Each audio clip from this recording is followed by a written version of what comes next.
Hi, my name is Sophia Kim. Welcome to my warehouse slash design studio in downtown LA. Why don't you come in and let me show you around? So this is our office slash design studio. This is one of our designers, Cindy, her little area right here. This is our production manager. She does all the production communication overseas. Over here is another section for my assistant designer. Over here is our customer service. Girls, very important. And then this is our sample room where all our designs come to life.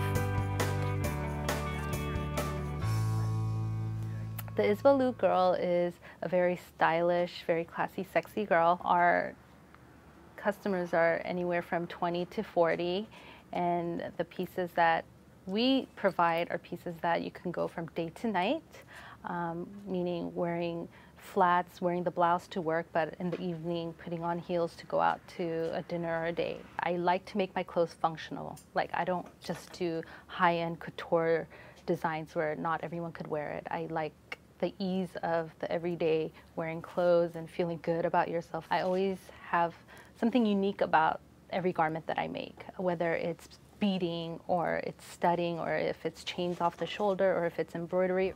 A lot of times I like to accentuate the necklines so that it's very visible. My customers don't have to worry about wearing necklaces and putting all the accessories on, just to have that outfit that's very easy for them to just put on and just go. Michelle Trachtenberg, Eva Longoria, Heidi Klum, Shanae Grimes, they've all worn and loved Isabelu, and I'm very thankful to them.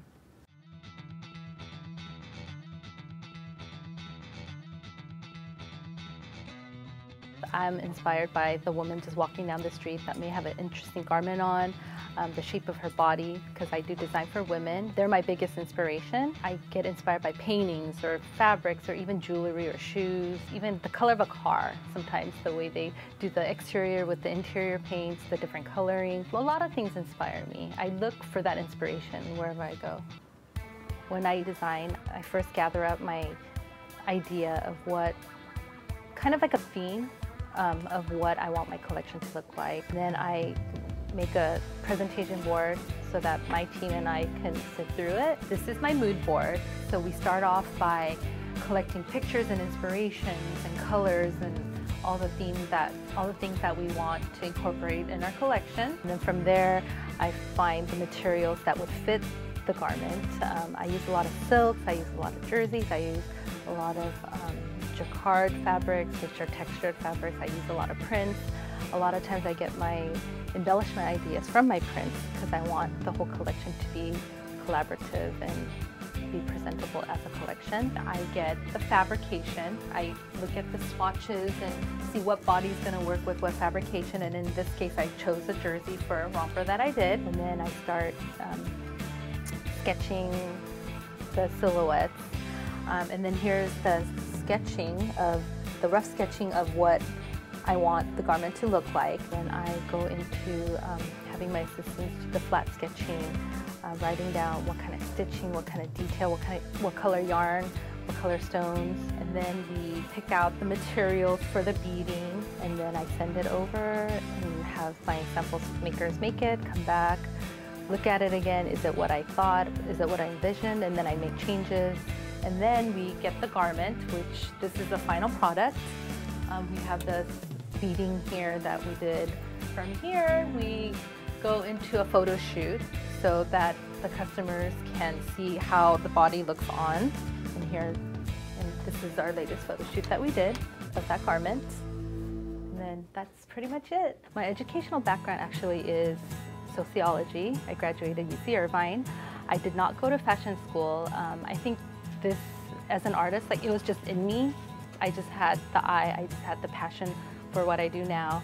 My parents were in the garment industry for a long time, so that's where I started. I learned hands-on with the pattern makers that I used to work with the designers that they had. So everything is very self-taught. This is a tough industry, but you really have to love it. You really have to have a passion for it, as cliche as that sounds. Even though it's really hard work, at the end of the day, it's very rewarding. I get to put out what my creative ideas are, and it's a business. I can make a living off of my art, so I'm very thankful. I'm very lucky.